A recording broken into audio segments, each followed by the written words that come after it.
At AIA Australia, we're making healthy living easier by incentivising your clients with rewards, like discounts on their gym memberships, eligible flights, and insurance premiums with AIA Vitality.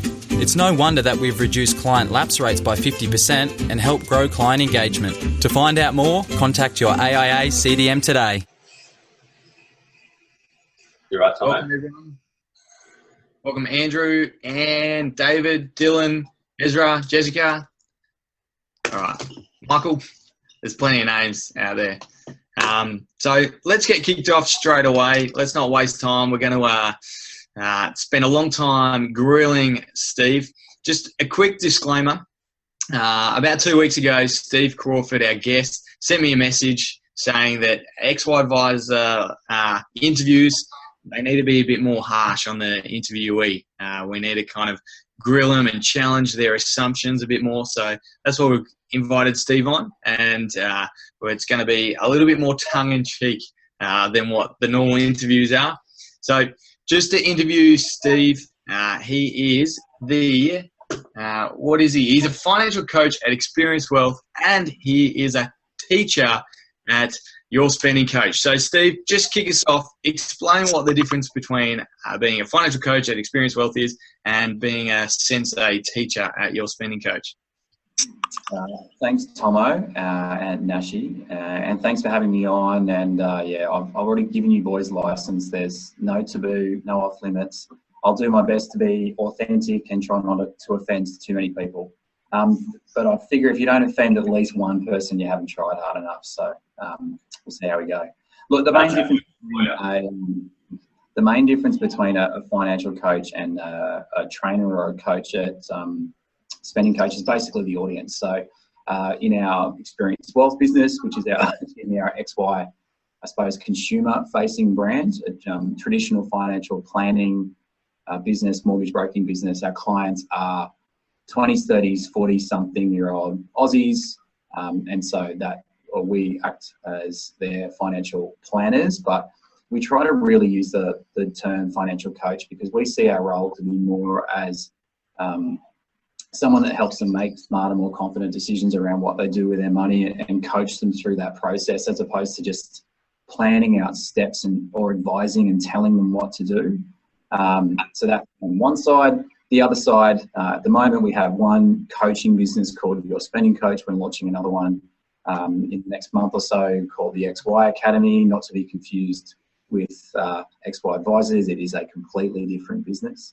But in our current business of Your Spending Coach, what we do is I teach other financial advisors and mortgage brokers how to help their clients make smarter, more confident decisions around their money, specifically through developing a personal spending and savings program that they can roll out for their clients. And I've been doing that for about 3 years and taught about 220 odd planners and brokers in that time. Yeah, cool. So, this whole session is about attracting a Gen X and Y client. So my first real question is, what is the number one way you guys at Experience Wealth, so your financial planning business, are attracting Gen X and Gen Y clients? So I suppose the number one way, there's sort of two things, maybe three things that sort of sit equally first. And this is based on our own anecdotal feedback, plus we did a client survey probably about 3 years ago. We're very much overdue to do another one, where we asked our clients that were already clients, why is it that they came and saw us in the first place? So what either problem did they want to solve or what goal did they want to achieve? But more importantly, why do they come and see us?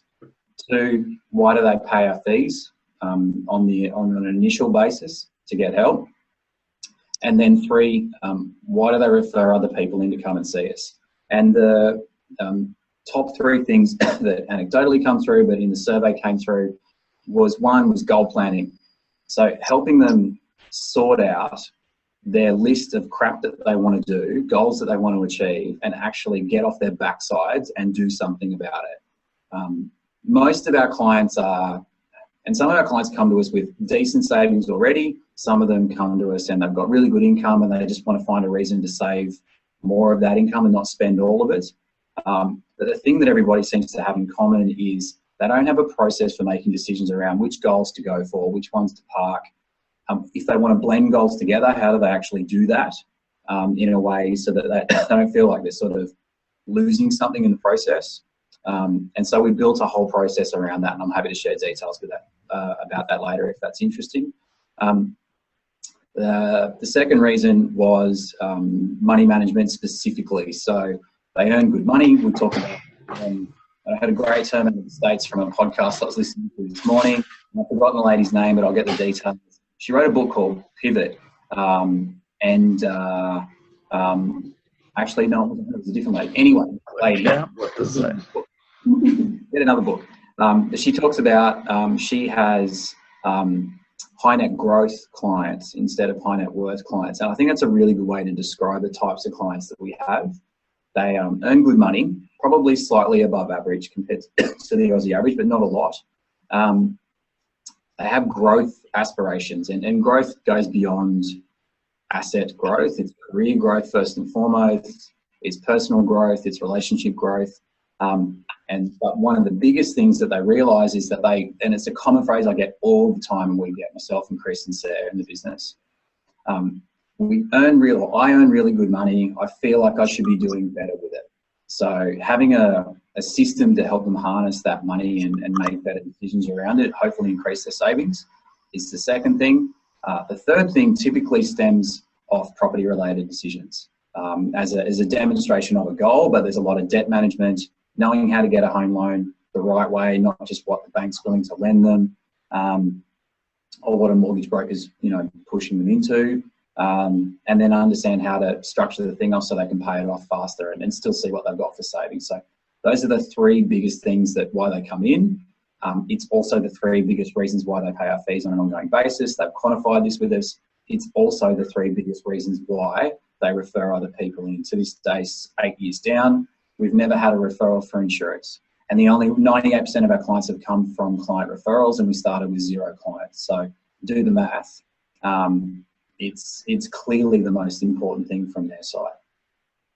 So you talked about, the reason people come to you is, goals-based.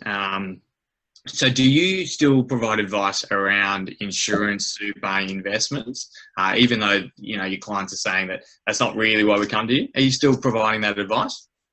Yeah, we do, absolutely. So this is not dismissing the value of retirement planning or protection planning, insurance advice or estate planning. It's we absolutely do that. We just don't lead with it. It's there. It's in our service, I suppose, our fee structure, initial plan, and then ongoing support. We refer to it as the lifestyle protection plan and retirement plan, not insurance and superannuation advice. It might seem semantic, but we've tried to, as much as possible, build the business starting from the client and then working backwards to say, what language do they use when they talk to us? So it's absolutely it's a part of what we do. I would argue that we probably deliver risk and super advice, if you want to use an industry label, in about 90% of the people that we see. There's probably only about 10% that don't take us up in helping them set that up and then keeping it on track. Yeah, so I know, you mentioned it before, 98% referrals from clients, you throw that figure around like you're super proud of it, which is, you should be proud of it. Who knows if it's real or not? We don't know your business, but we'll take it as face value. So what do you actually do practically to get that referrals? Do you have like a system in place to with current clients to try and get their friends and families referred to you? Yeah, we do. And look, at the end of the day, 98% could be I've got 10 clients and 9.8 of them have come through referral. So who gives a crap, right? We don't have 10 clients. We've got a few more than that, 12. But at the end of the day, what we identified probably about 3 years ago, maybe 4 years ago, actually probably a bit earlier, let's go back about 6 years ago. One of the biggest disconnects we had was around the way that we were charging for the advice that we were providing. So we know we add a lot of value in the budgeting and the cash flow, the personal spending and savings plan space. We know we add a lot of value in the goal planning side, and we know we add a lot of value in the debt management, lending structuring type stuff. But we were still collecting our payment from the product. So we were still getting insurance commissions, and we were still doing percentage of asset on our superannuation. And I think that was the first recognition of a misalignment of value from the client's point of view, right through from where they see the value in what we do, how we construct the advice, where we spend our time, and then what they're paying for. So we were getting, we didn't get a large number of referrals on an early basis per client. And so one of the first things we did was we recognised that not only was the fee structure wrong for a couple of other reasons. One, we'd end up doing the right thing by the client, not getting paid where they had industry cover or corporate cover, and we couldn't get the new policies because of inbuilt, because of like mental health exclusions and stuff like that. Not only was that the wrong thing to do by us because we did the right thing by the client, it was really hard for the clients to articulate how we charge for what we did. So the first hurdle we had to jump was make the fee model simple for them to understand. Because the flow, and we mapped through the client engagement model and said, when you speak to a friend about us, well, one, do you speak to friends about us? And they'd say, yeah, we do. And it's like, where do you do that? Typically it was at dinners, dinner parties and stuff like that, where they're in a slightly more social setting, in a way where they can talk about it for a while, but then bin it when they don't want to talk about it. And it's always about the stuff that they're looking for help with. So, and it's something that we've previously helped them with. So buy the property, start a family, do a career change, things like that. When that happens, they'll ask about us. So they'll lower the barrier to dodginess as we see it, because the perception is that advisors are dodgy, and you guys know it, you cop it as much as we do. So that barrier gets lowered. And then the next question is, so I know they can help, what do they charge? And when your client then says, well, it depends. They charge a fee for the advice that they do, but then sometimes it's offset with an insurance commission, and then other times it's not. And I think there's a percentage based on how much super you've got, but then there's like a minimum and a maximum, and the prospective client goes, it's all too hard. So the first thing we did was break away from a complicated model and just went to a set fee. It was easy to articulate. Once we saw that change, the number of referrals that we were getting per client actually went up. The next kicker from there was around the way that we actually help the people that are getting referred to us get in to actually see us. So made changes to our meeting structures, made it easier for them to understand what the process was in the meeting structures, threw out parts that had no value to the client but were probably a legacy or a hang-up of a compliance-driven, old-school, fact-finding type meeting process, and just started from scratch and said, put ourselves in our client's shoes. If I was a guy like me, or a family like me, and I wanted to get help from someone like you, how would I want to do it? And so another example in there is we don't do any fact-finding in the first meeting. We barely do traditional fact-finding in the second meeting. Getting a client to sit down and complete a bloody fact-find is like 101 to how to not get them to want to come and see you. So we're still compliant. We absolutely do everything we need to do, and I'd argue that Sarah's very responsible for ensuring that we tick every box. Some of them I don't even like. She makes me tick anyway. But I think what we did do is we said, okay, well, how do we've got to go customer-centric in the way that we design these things. Finally, we do incentivize our clients, so we give them gift cards with a value of between $50 and $200, depending on each client. And it's the gift card of their choice. And it really depends. Some of our clients don't refer at all. And that's not because they hopefully it's not because they don't like what we do. They're just not referrers. It's not their thing. We've got other clients that like literally sit with us in some of their planning meetings or one of their quarterly progress meetings and set themselves a target for how many clients they're going to get us in the next 12 months because they figure out 5 times 200 is $1,000 that they get to spend in gift cards.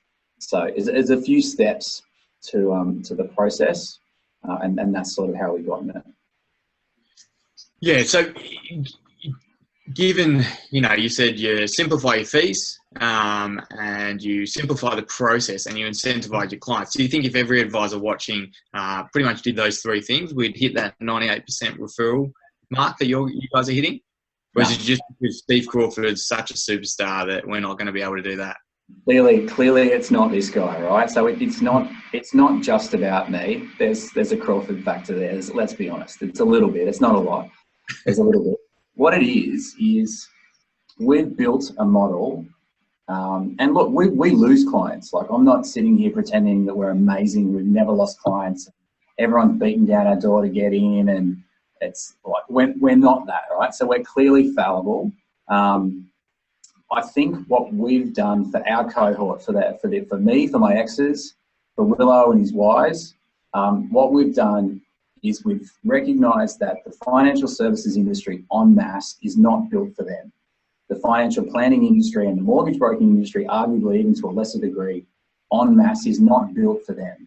It's built out of a retirement planning model, which has evolved into a pre-retirement planning model, which is then flown down into an XY. And so the reason why they come and see us, maybe not at all because we're better at this than anybody else, but at least we've started from the perspective of we're going to build this thing out from where you sit first and foremost, and then build a financial planning, mortgage broking business that way, rather than coming from the other way, which is how most businesses that are trying to get X's and Y's, they're still trying to retrofit retiree / pre-retiree model with all the systems, infrastructure, thinking, mindset into an XY model, slap a Facebook page around it, use some cool tech and think that it's going to change it. It's just fundamentally not. The client comes in when they talk to you, and beyond the first 15 seconds, 15 minutes worth of engagement of amazing tech and all the cool stuff, they'll sit down and go, I want to buy a property and I want to know how much I can afford. If you can't help them, they're gone. Like, they're not going to, you're going to go, I can't help you with that, but I'm amazing at superannuation and insurance. Or investments. I can invest the wazoo out of everything. And they're sitting there going, great, I've got like 10 grand in cash and 25 grand in my super fund. Have at it, but how are you going to help me? So I would argue the reason why we're getting that referral rate, the reason why we're getting that success rate, it's a combination of things, but it's, it's absolutely underpinned with a model that was initially built, continues to evolve, and is always challenged from their perspective, filtered through their eyes. Does it help them get rid of their financial headaches and achieve their goals, and teach them how to do it themselves so that they don't have to be beholden and dependent on somebody else? And then cross our fingers and hope that they see the value in coaching, stick around long enough so that Steve can take some of the reliance off Melissa and be able to afford to contribute to the family budget and keep the kids.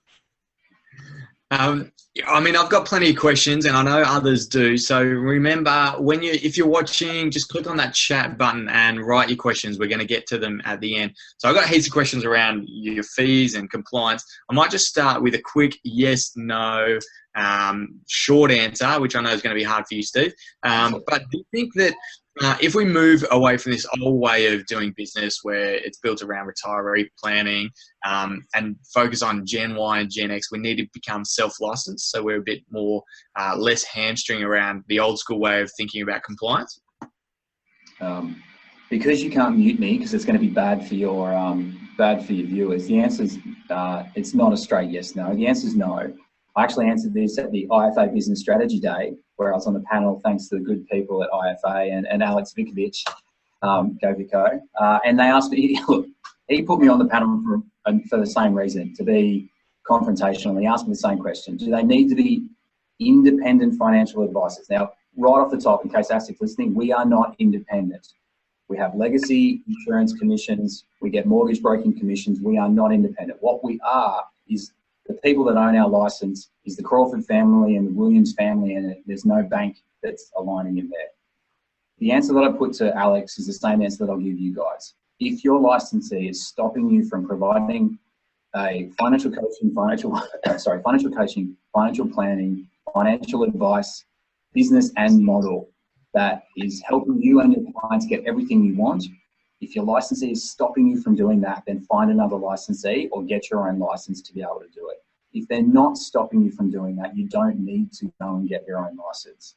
In a perfect world, we probably would have stayed licensed under somebody else.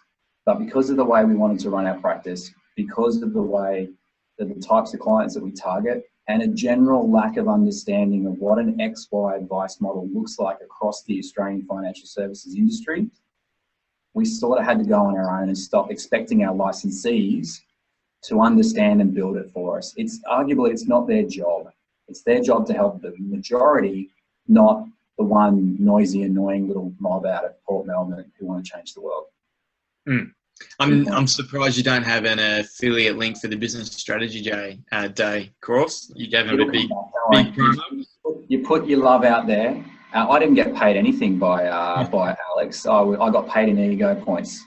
Yeah, which is more valuable to you than money. You know me well. You know me really well. All right, so we don't have heaps of time left for me to ask questions, but I know heaps of people are really interested in your pricing model, and I know you're pretty open about it. And if not, I'm going to make you open up on this interview. But how do you charge clients? And a short answer this time, not like your last short answer. How do you charge for clients? And what do you say to the people who say, you know what, you can't charge Gen Y or Gen X fees? Okay, so we have a two-part fee model, an initial advice fee and an ongoing coaching fee, right? So no, I don't think that's dissimilar to anybody else here. We have an explicit fee for the lifestyle protection and the retirement planning and estate planning piece, which is, in our opinion, almost exclusively relating to getting good superannuation structuring and superannuation advice. And the fee for that for a single to help them set up their lifestyle protection plan, their superannuation strategy, and facilitate the conversations around the estate plan is $1,495 for a single person and $2,995 one-time only fee for a couple. In almost every scenario, that is charged to a superannuation fund where we believe we can meet best interest duty, and it's in the client's choice. We offer them to be able to pay it out of their back pocket if they want, and in some instances they have, but the majority of the time they'll prefer to obviously pay it out of super for cash flow reasons. Goals-based advice, so the goal planning fee is $1,995 for singles and $2,995 for couples. And so that includes setting up their personal budgeting and cash flow plan, or their spending and savings plan, banking structures, strategies towards each of their goals, what most people would call traditional financial planning, right? But with a lot more reverse engineered goals-based advice. Work out what the goal is and then map the plan back to there to get that. Standalone budgeting cash flow, let's call it, that's where everybody sort of gets the same name. $495 for singles, $995 for couples. And that's a one-time only fee to help them set up their banking structure, their budget, their banking structure, and their reporting templates and layouts. Ongoing, we have a DIY pack, which just basically allows them to do their own money management on the platforms that we use. But it's basically an admin fee for us to be able to run the structure that we have, but they do all the work. $22 a month.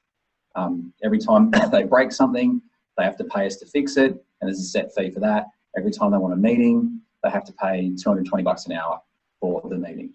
Then we have 2 coaching packs. And if anybody wants this stuff, you guys can get their deets to me and I'm happy to share it, or I'll put it in the Facey group or whatever. I just wanted Nashy to have a run with his beautiful Pivot Wealth one because it looks so good and it was getting so much love.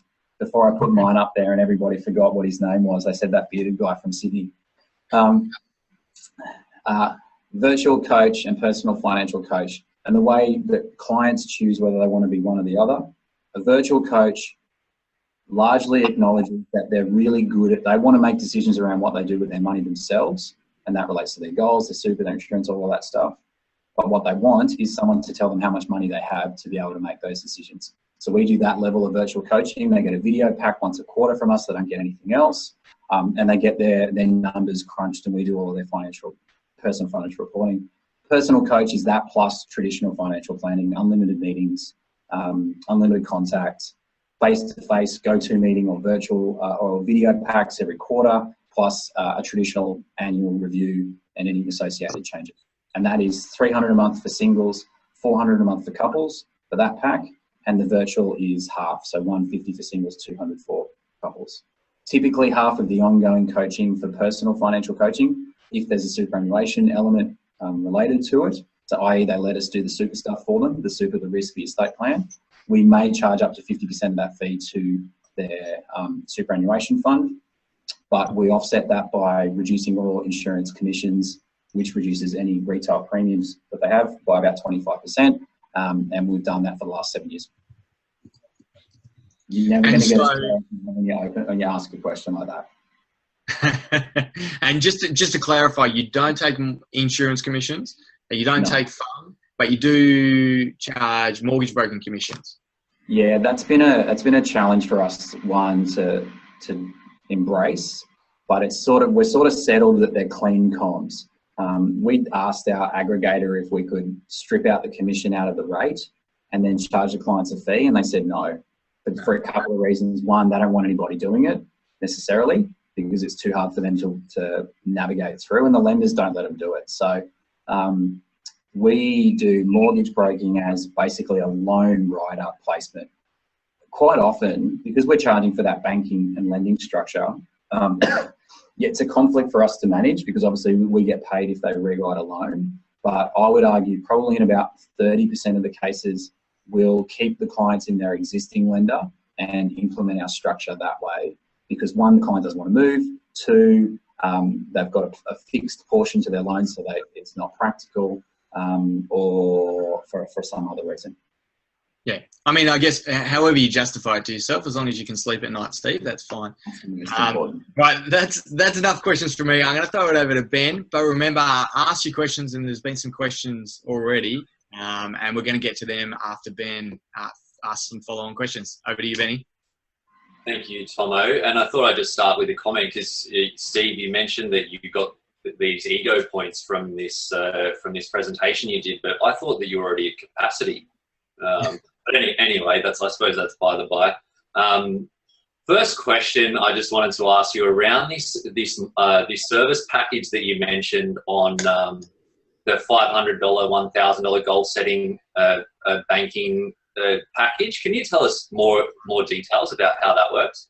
Yeah, so we call it your money management plan. So this is just the $500, $1,000 is the budgeting cash flow one. So basically, a single person pays us $495, and we will have a meeting with them, help them set up their budget, help them set up their budget software that they're going to, budgeting and reporting software that they're going to use to track, which is either Xero or MoneySoft. We then set up their template banking structure for them. So we help them work out how many spending buckets they need, how many savings buckets they need, how many storage buckets they need. We then help them, if they're going to implement that through their existing bank and lender, obviously we can't do that because the banks won't work with us. So we'll give them a template that they can use to take to the bank to get that set up themselves. If they want, we can then do an internal referral to Sarah for mortgage broking assistance to see whether or not they want to look at a different lender because their current lender won't implement the structure that we want, or they're not happy with the lender. But that's an option. They don't have to do it. It's not part of the, it's not forced. Sure. And so do you do that all in you do it all in one meeting? Pretty much, yeah. Like the meeting itself, we call it the money management plan meeting, can be done in 60 to 90 minutes tops. And a lot of it is pre-work. So we get the clients to complete a budget planner, an asset and liabilities position sort of Excel thing, and a bank account structure sheet. So that all comes into us prior to the meeting. And then we'll go and actually lock through fixed living expenses, variable living expenses, variable spending figures, savings figure, look at their ratios against how they look compared to our average client because we use our own benchmarks. They'll set their budget for the first 3 months as their trial budget that they're going to run to. And then we move to banking structure because you get your banking structure to mirror the budget. So you've got to know how many spending buckets you need and how much goes into it for auto top-ups, how many storage buckets where they park money like holidays and presents to spend later. And we get down to things like, do you want to get an additional card with a pay wave linked to your entertainment family fund? So we get fairly involved in that stuff. There's a bit of time. Typically, yeah, singles 60 to 90 minutes, couples 90 minutes to 2 hours to get that sorted. And do you have to do much pre-work before, or you just make sure that they've given you the stuff, then you sit down with them and you just work through it all together? Do you, off the back of it also, do you ever help them with their banking structure, or this is purely if they're going to implement themselves?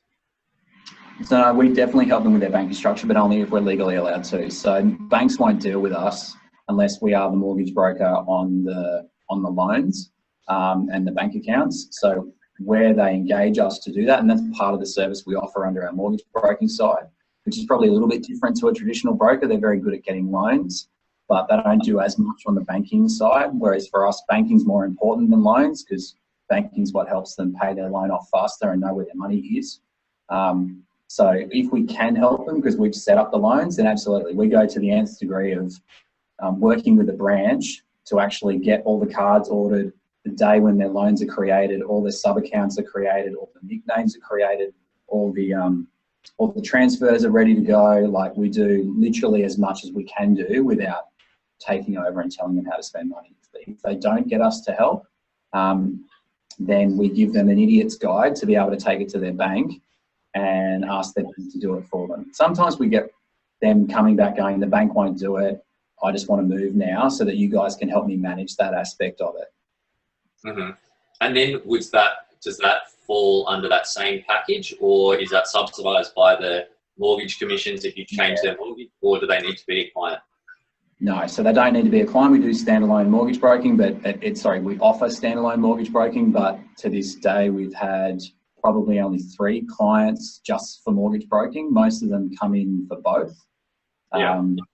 And yes, I know all of that gets picked up under the broking side, because as soon as you start getting into credit world, you just got to make sure you're, as advisors, we can give banking structure advice and lending structure advice, but we can't talk about setting accounts up and different products and stuff like that, which is why we ended up getting our mortgage broking license and Sarah's our mortgage broker, why we got that about 10 months ago.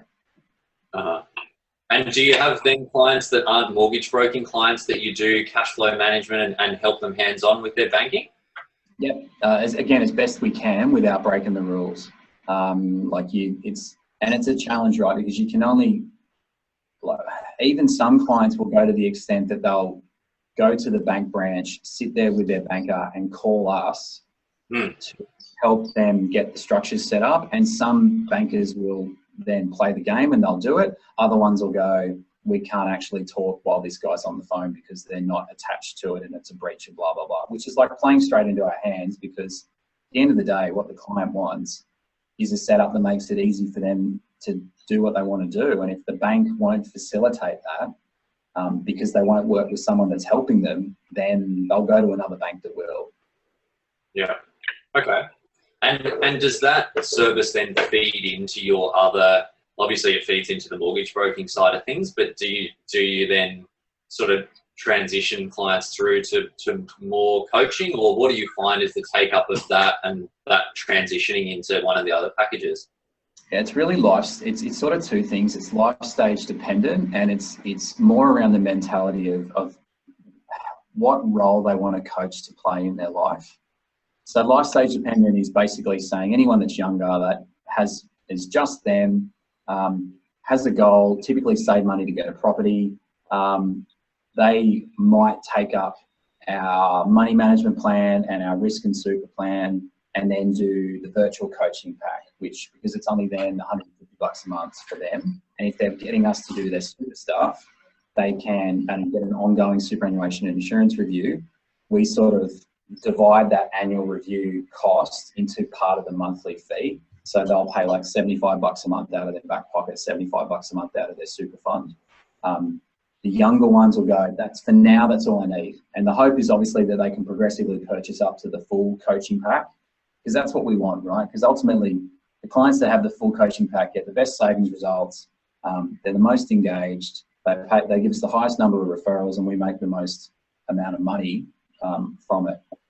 It doesn't always work like that. We've had some that we've got quite a few that are still in the middle. I think the main point is you give them a way to be able to choose to go up and go down.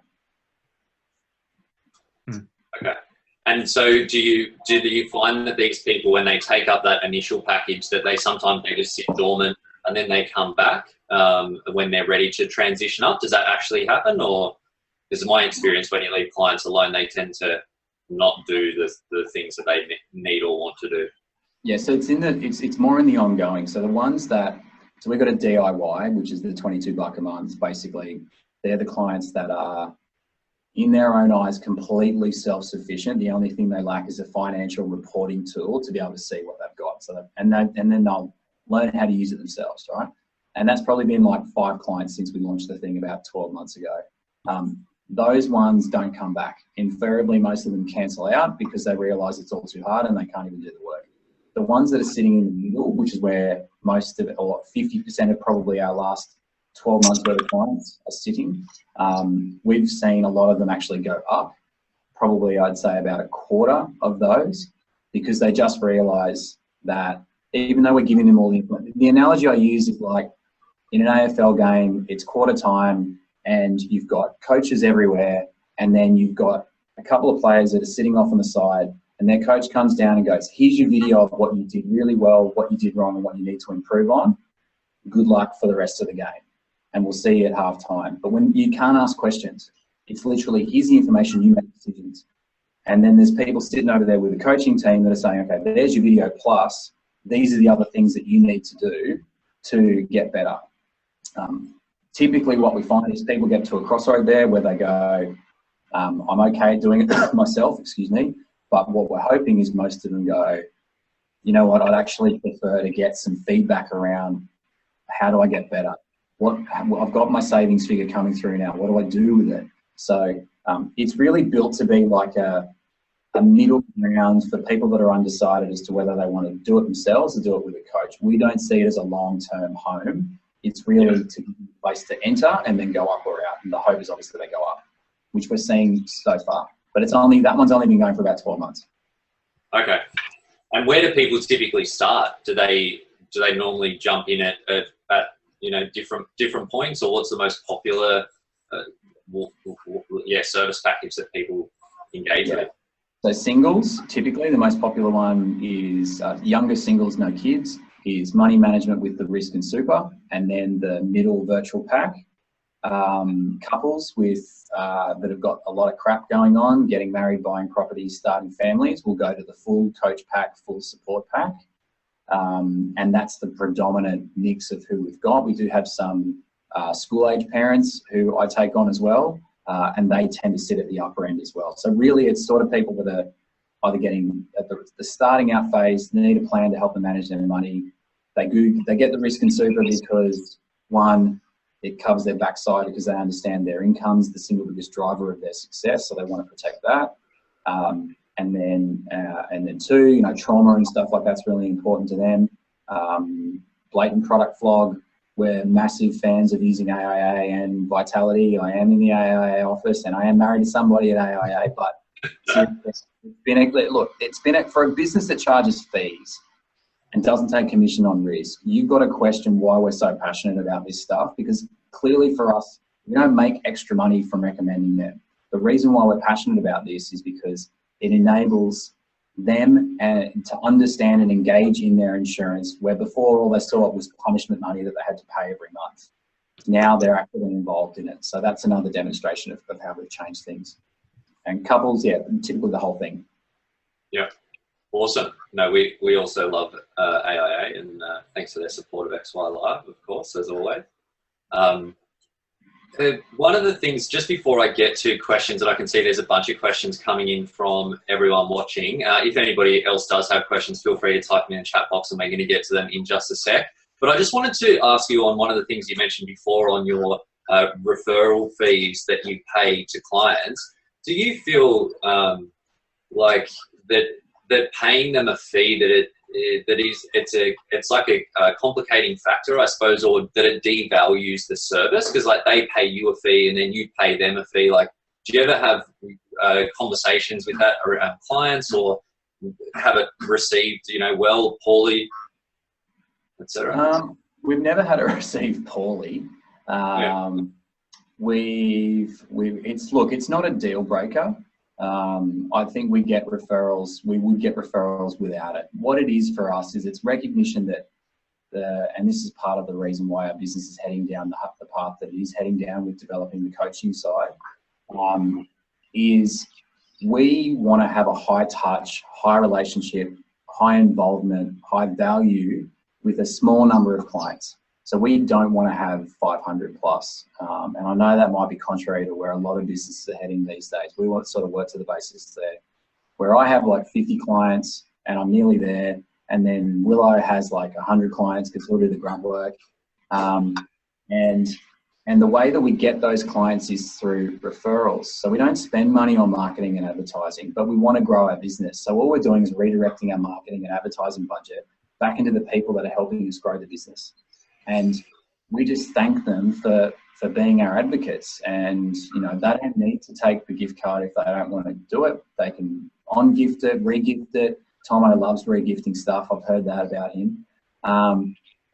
Best way to keep your Christmas budget spends down. But what it does do, I think, in at least a small way, hopefully, is recognises that they're a valuable part of the growth of our business, because they love us enough to refer friends and family to help them out with the stuff that's pretty personal around their world, like buying properties and starting families and schooling their kids and stuff like that. So no negatives at all, mate, only positives. Cool. Okay, and a follow-up on that one. This is from Dylan. He's asked how successful that's been, and you know, what advice would you give somebody that was thinking of going down that path of incentivizing their clients to refer? Know your clients. So yes, it's been successful. No, it needs to be enough for them to if you really want to get good referrals. Some of them are driven by it. Not everybody's going to want to refer. So it's sort of go to your guns. We've got a lot of financial services clients, and a lot of them are sales-based people, and they love targets. So we'll sit with them and help them give themselves a target of how many people they're going to grow our business by. And it's still got to be the right people, right? So we're very exclusive in a sense of who we work with. We don't deal with olds. And we don't deal with people that are going to basically kick our heads in and try and get us to validate every idea that they've got, because we only want to have like 150 odd that we look after. So if your demographic works, I'd say it works really well with the Ys, not as much with the X's. If I had pre-retiree clients, I probably wouldn't do it because I just don't think that's them. For them, it's more about quality and all that sort of stuff. But the Ys, you know, Tomo flogged me about the affiliate stuff. It's part and parcel. Like these days, I want to get something out of my relationship. They love rewards points. They love, you know, again, vitality with the gift cards and the boost juices. And it's just another demonstration of I want to be involved as like a semi-partner with the businesses that I work with and help me find a way that I can help you and help myself at the same time. Yeah, no, that's yeah, that makes sense. I know me and a good mate of mine, we do Amex rewards points, and we're like in competition how many referrals we can get just to get people on Amex. I've got a little bit of I need to like calm down a bit because I'm a financial advisor, and that kind of, you know, messes that up a little bit. So I'll make sure I, you know, give everyone a disclosure that I'm not giving them advice. But yeah, I agree. You know, giving them an incentive to refer isn't necessarily a bad thing. We've got a question from Dylan, and I know, Steve, you like to waffle on, so let's keep these audience questions short, sharp. But Dylan's also asked about like one-off coaching and consulting, and how do you go between like giving, is it general advice, is it personal advice, and if you do it? No, we don't do one-off coaching and consulting for consumers. We do it on the coaching side with other advisors and mortgage brokers, but not on consumer stuff. Because at the end of the day, it's either general advice or it's personal advice. So our fees, our packages are our packages.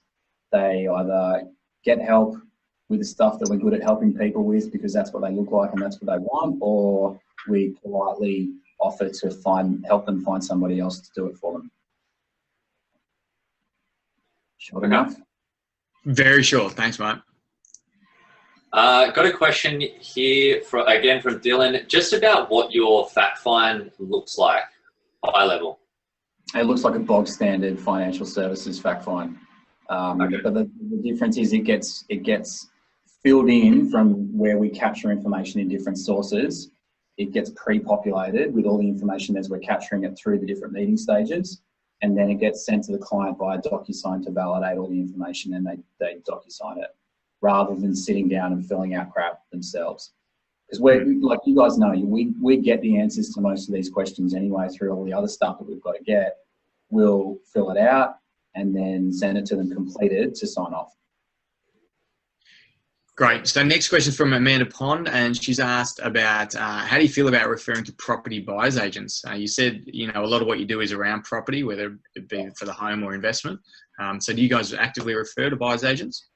We do. We've got a client who owns a big property advisory, property valuations business, and so we've been working with him on developing out offers over and above like the bookends, right? So a 2.2% model and a bog standard val. Not a lot of value in either way for our clients because they're spending $500,000. They don't want to drop 11 grand on finding a property. So what we've said is, 1, no comms, it's got to be a flat fee.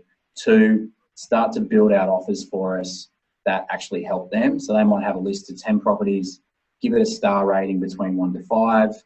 And this is the WBP property guys. I don't get any kickbacks from them. I'm referring through because they're good at what they do. If you want to stress test them, stress test them. It's not a promise, but it's look.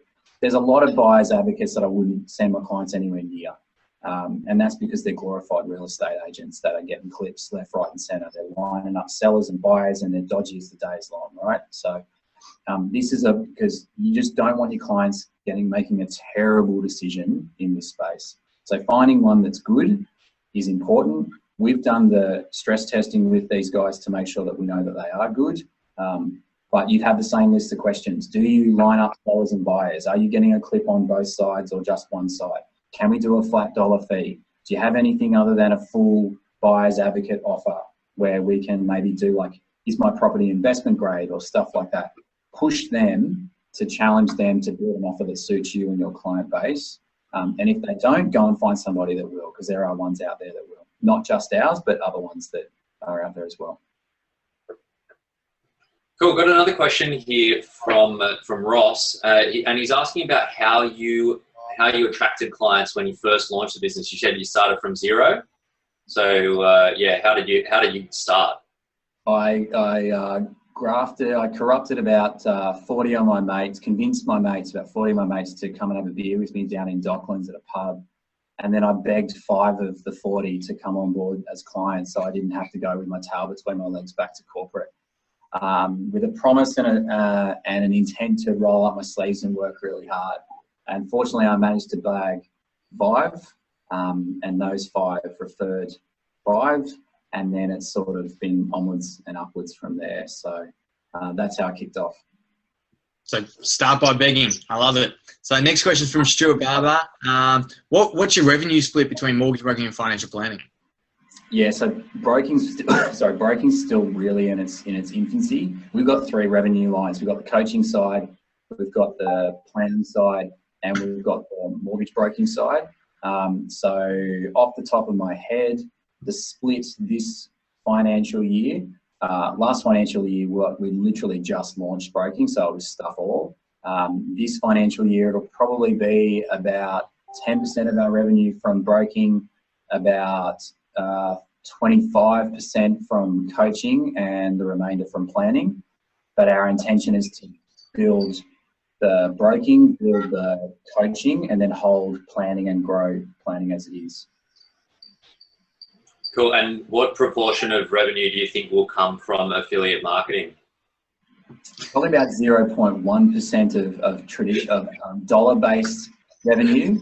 About 10% of my happiness of annoying Tomo by plugging stuff that is just left of centre will probably feel about 60% of my happiness. Yeah. Nice. Thank you.